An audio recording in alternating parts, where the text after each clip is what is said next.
क्या आप जानते हैं भगवान गणेश ने स्वयं अपना दांत क्यों तोड़ा? ये कोई साधारण बलिदान नहीं, ये धर्म की सबसे बड़ी परीक्षा थी। यह सब महर्षि व्यास से शुरू होता है, जिन पर महाभारत जैसे विराट ग्रंथ की रचना का अत्यंत भारी दायित्व था।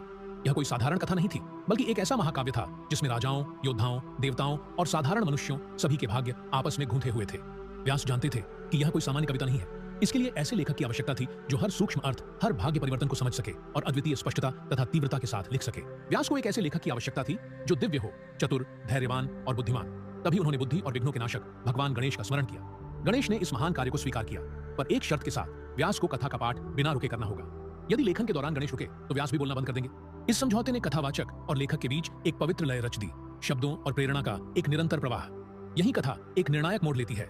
जब गणेश अथक गति से लिख रहे थे, तभी अचानक उनकी लेखनी की नोक टूट गई। उस क्षण प्रवाह ही सब कुछ था।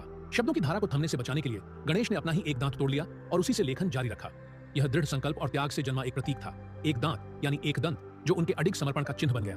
यह केवल एक शारीरिक विशेषता नहीं, बल्कि इस सत्य का रूपक है कि जब धर्म सर्वोपरि हो, तब पीड़ा भी मार्ग में बाधा नहीं बनती।